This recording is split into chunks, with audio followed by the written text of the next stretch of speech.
The animal companion is a critical character in many coming-of-age adventure stories. Argos in The Odyssey, the cricket in Pinocchio, Toothless in How to Train Your Dragon. In fact, there's a whole subset of adventure stories that center on the animal. White Fang, Call of the Wild, Black Beauty, Spirit. The animal companion reveals to us something important about the hero, something the hero cannot otherwise tell us or show us. It is now 10 to 2, and I am in Boulder, Utah. This is Matt Parker in 2003, 23 years old. He kept an audio journal for a brief time during his horseback journey. I woke up around 7, which is when I normally wake up. Smokey always wakes me up with the sun. He starts whinnying to me, and I yell out to him saying, yeah, I'll be up, So he knows I'm coming. It's only the 4th right now of September, and my parents are meeting me on the 15th. So I'm taking a day just to chill.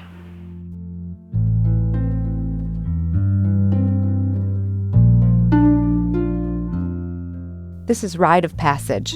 I'm Laura Weber Davis. Chapter 7, Horseman. A month before his audio diary, in early August, Matt and Smokey were recouping on a ranch in Baker, Nevada. Matt from the rigors of the desert state and a surly hospitality at Major Station, and Smokey from a scrape he'd had with a rusty car in a paddock at an old gold mine. Matt used the time in Baker to brush up as a ranch hand. Separating cows and calves, repairing fences, riding fence lines, just mending fences and stuff. It's just a lot of real, honest cowboy work, and I loved it. I finally had given Smokey 3 weeks worth of rest. I'd been staring at the Wawa Desert, this whole time, watching these gorgeous storms roll in, across the salt. It was really kind of amazing to watch. The Wawa Desert, a salt flat that lay to the east, would be Matt and Smokey's next test together. Blinding white and barren, devoid of water and life, all of it unavoidable. The good people of the Baker Ranch told him about a couple of wells he could find as he made his way into Utah. Matt said his goodbyes.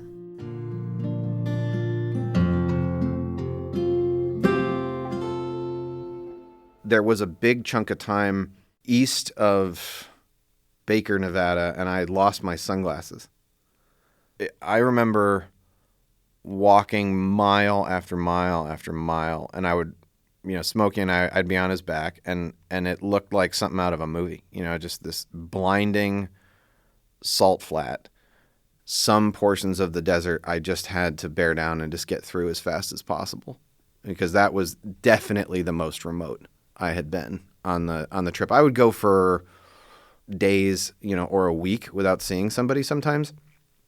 But across that one stretch, I knew that the likelihood of salvation was pretty remote. It is barren. That's where the sagebrush is 2 inches tall. I mean, there's nothing out there. No shade. No, not even close.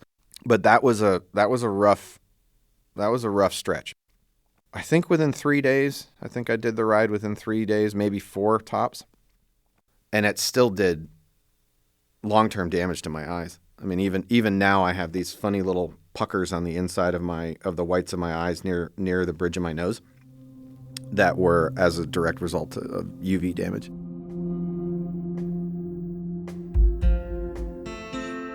As Matt and Smokey left the Wawa salt flat with these new scars of the journey, they wound their way up into a gleaming Dolomite mountain known as Crystal Peak, there greeted by a cache of Mojave green rattlesnakes in the rugged terrain.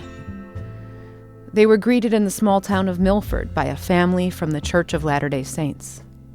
They were greeted in the mountain range beyond by the first deciduous forest they'd seen in months. It felt good enough to document with a pressed leaf inside Matt's journal. And there were other flashes of joy along the trail. Mustangs halting in the distance, zebra bars entwining their hind legs and black stripes painted down their backs by God. these wild cousins of Smokey. Seeing Mustangs in Nevada and Utah was a very common occurrence. They never really bugged me. I kind of liked seeing them. Like you'd just see them off in the distance, or they'd come around and, but they never got very close. And did Smokey react to all of them when he would see them? Well, if he saw them, he would whinny at them, Mm-hmm. and they would make some noise too. And they would just sometimes they would just sort of look, they're probably talking to each other in, different languages. Horse telepathy, like what's that thing on your back, sucker. Yeah, right. So they would always whin at each other, but that was the extent of it. They never tried to fight or anything like that. They were just like telling each other their names, or yeah, probably like, I'm Bill. What's your name? He calls me Smokey. Yeah, but really, my name's Edgar. Yeah, it's George, actually. So.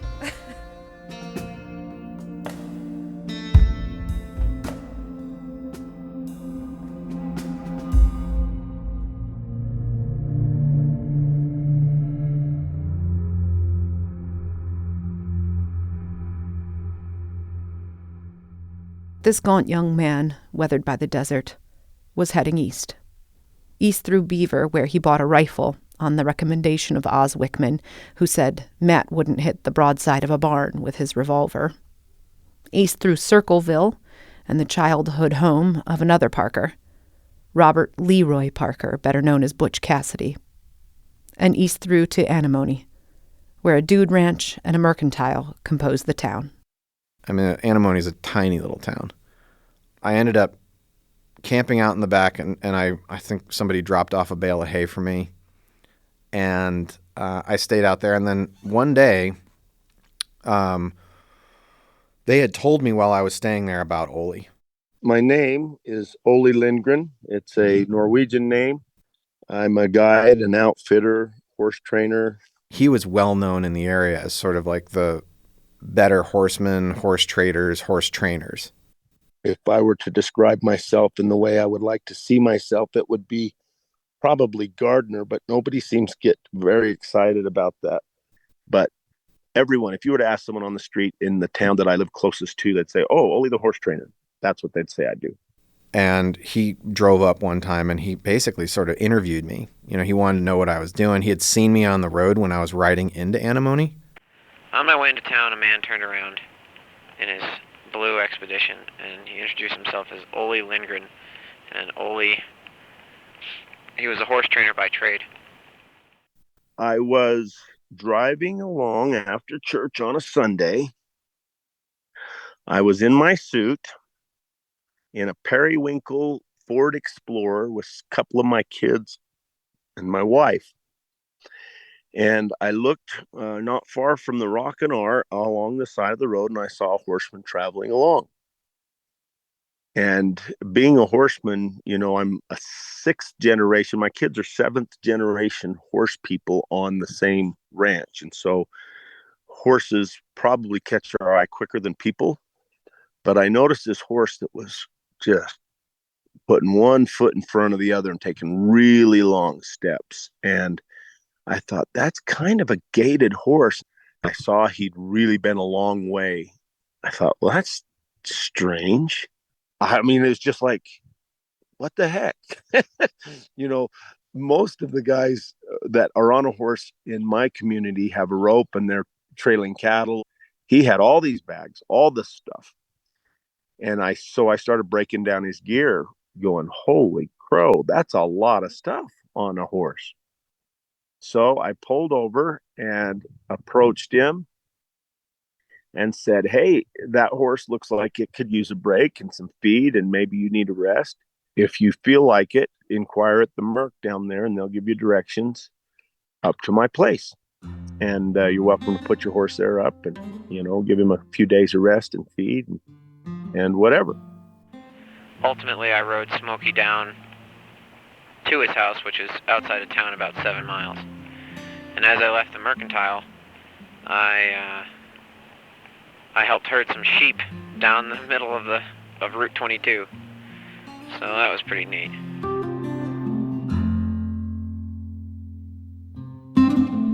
We opened our home to him, rather completely. I hooked him up with dates with girls in town, or tried to.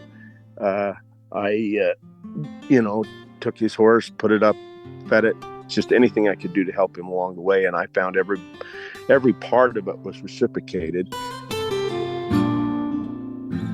Matt had a good, I would say, progressive soul. You can tell when people are searchers and they're making progress, and when they're searchers and they're just looking for a joint and a place to smoke it. He was clearly and quickly recognizable as somebody who was trying to reach beyond his comfort zone. When Ole invited me down to stay with he and Kenda and their kids, I was exposed to somebody whose life it was to breed, train, sell, trade horses.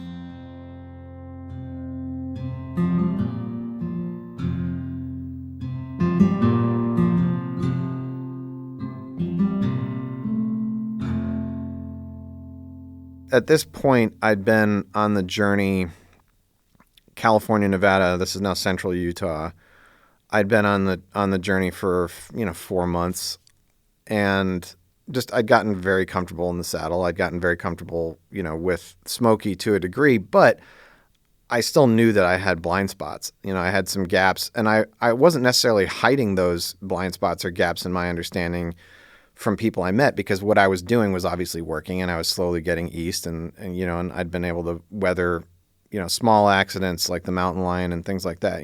I'd kind of weathered those periods. But in terms of being a very good horseman and understanding horses in general, or what motivated them, or how they interpreted the world, their decision-making process, that was still very unknown to me.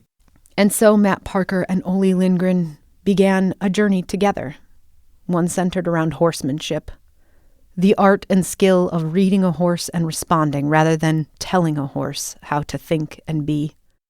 My position with him wasn't really one to break him down. It's not like he was a student or a client.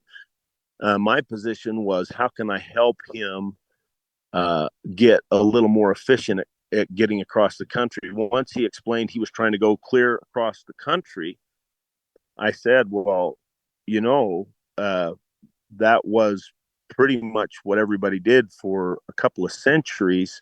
There are some things that would really, save you, like offering him a pack animal was one of them. But in my assessment of where Matt was when he got here, it wasn't to go, hey, you're doing it wrong. It was to say, hey, there's some things you could do righter. So he just worked with me. I mean, we would ride out a lot together. He would watch me and sort of comment on ways that I could improve. And he would just sort of teach me about the mountains and sort of what it was like living out there, what his faith was like. His faith was very deep. And it was kind of like a, master and apprentice in a sense. Like he was kind of like an older brother to me. At the time, he was 33 and I was 23. Like we both felt as though we were meant to meet. Like it felt very sort of fortuitous that we met, and he was sort of a pivot point around how the journey evolved.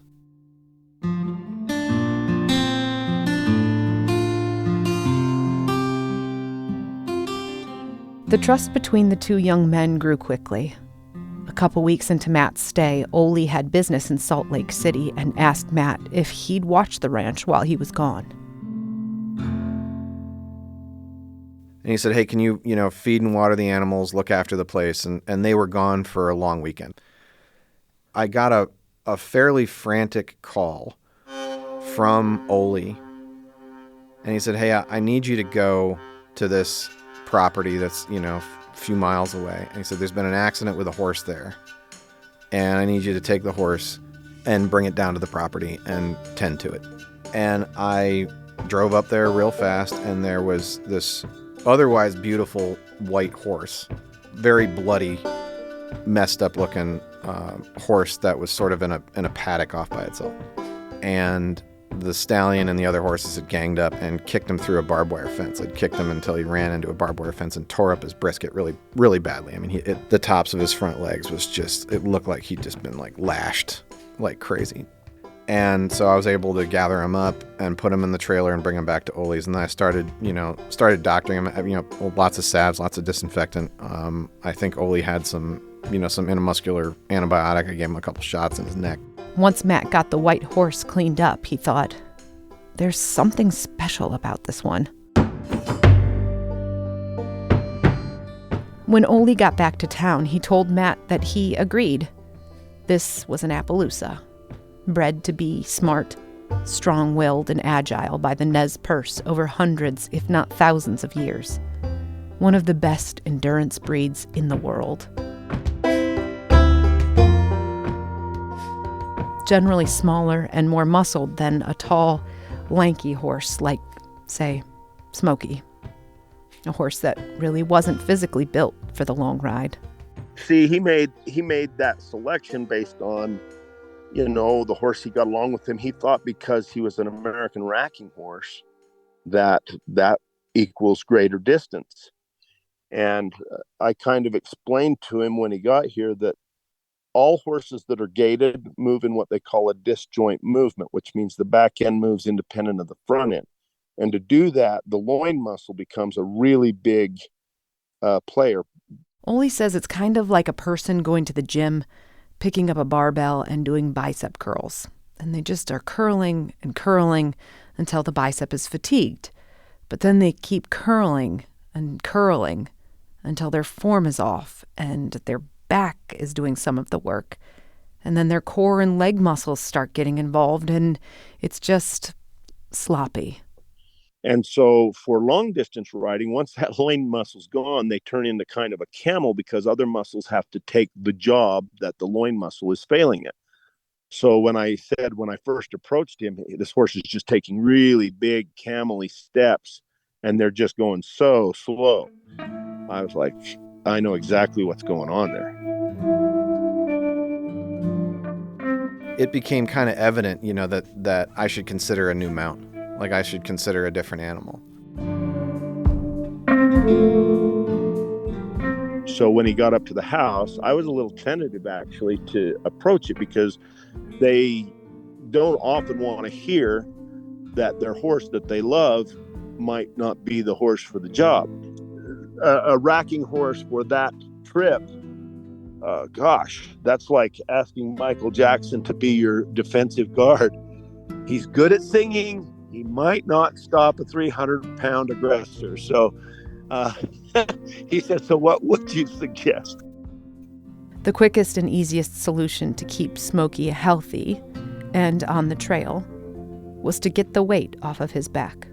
And they said, you should get a pack mule. Like you're going to be much easier for you and the horse. You can have a pack mule. You can put more grain in the panniers, and you can, it'll make your journey over the Rockies that much easier. You should do it.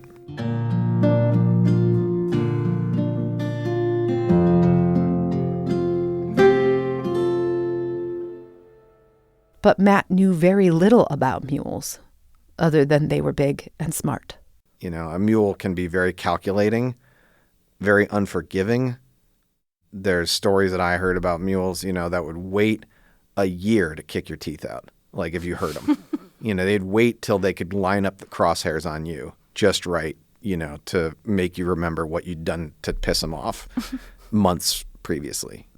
Matt needed to get back to the American Discovery Trail soon. His parents were planning to meet him in a couple weeks at Height Marina on the north end of Lake Powell, 150 miles away, zigzagging through mountain passes and over rivers, large and small. Ole found Matt a tough but fair mule named Danny. Danny was nice, but he bonded with Smokey, and you couldn't separate them. And so we just put them in the same pen together, and the two of them got along great. And when I rode out, Danny's like right there behind, like a happy chappy, just ready to go. So I ended up leaving Ole's with Danny the mule, packing out with Danny and with Smokey. With a heavy heart, a very heavy heart, I hugged Ole goodbye and headed on down the trail. Got lost numerous times because the trail was all backwards and wacky. Did you find learning how to ride and lead at the same time to be challenging? Yeah. It is challenging. Yeah, it was challenging, but I mean, like, necessity is the mother of invention. It's around this time in Matt's audio journals that you can hear something. A frustration, a malaise, a lonesomeness. Maybe all of that. All I know is I crossed the West Fork twice, maybe even 3 times. I know I crossed it twice. And I crossed another river before that, maybe I crossed the West Fork 3 times. I don't know. Man, I've gotten lost so many times on this trip, and I don't know if it's because of my own idiocy or if it's because of bad trails. But really, I mean, it was a screw job trying to find my way around that place. I got lost so many times, I was just pissed. Eventually, I ended up having to ford the Green River, and I had to cross it, swimming next to Smokey, and Danny just came swimming along, and I just said, forget it, Danny, you're on your own. And he just decided to eventually get in the water himself. But I knew that I was going to have to ford a fairly large river at the northern side of Lake Powell just to get to the eastern side of Lake Powell to Height Marina. And I'd been working up to that point, knowing that I was going to have to ford that river, and Smokey and I, swam across it, sure enough. I mean, at that point, my parents had come out to visit, and they weren't necessarily thinking about like picking me up and me going back. And I just was like burnt out. Like at that point, I just was like, the trip was longer, harder, hotter than I had anticipated. And I just needed a little bit of time for a break. And I think it was just too hard for me to refuse seeing my folks there.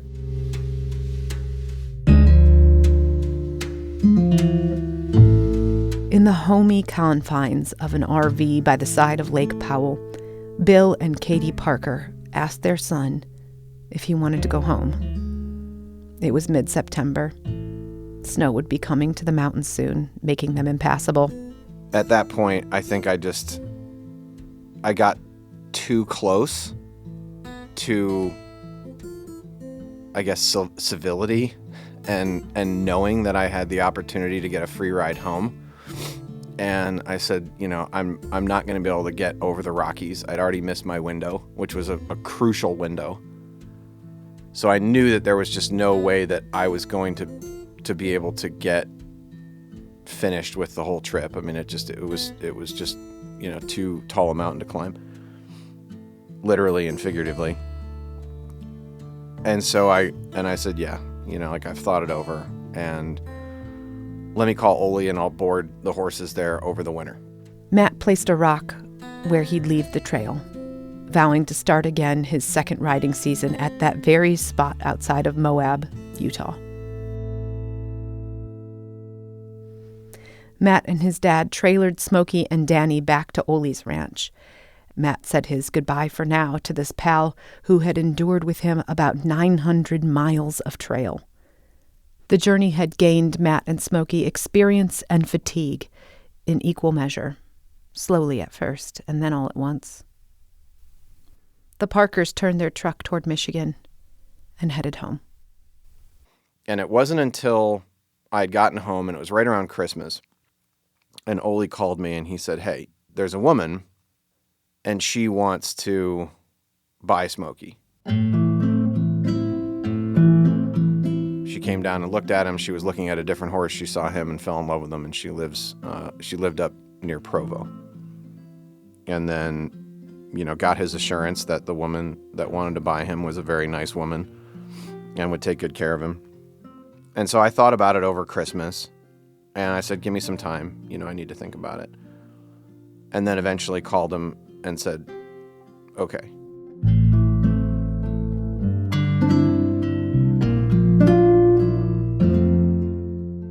He and I had a very special bond. It's unlike the bond that I've had with any animal in a lot of ways, and even stronger in many ways than the bond I had with some people in my life. He was just the kindest animal. He just didn't have a mean bone in his body. So when I said goodbye to him at Ole's place, in the back of my mind, I was thinking, well, I don't want to do anything to hurt him. I don't want his life to be more difficult than it already is for any horse, generally speaking. And, you know, my last sight of Smokey was him sitting in the round pen with Danny, because the two of them had bonded quite a bit. But it's hard to say that I felt sad, because sadness wasn't really an emotion that came into me knowing that he had the opportunity for a loving, longer, better life. It's kind of hard to feel sad about that. But in the back of my mind, I mean, like, he was my first horse ever, you know, and the journey that he and I had been on, you know, it's sort of irreplaceable. You can't ever change that. And so I think about him even to this day. I mean, I think about him at least once a month, you know, going, I wonder how he's doing.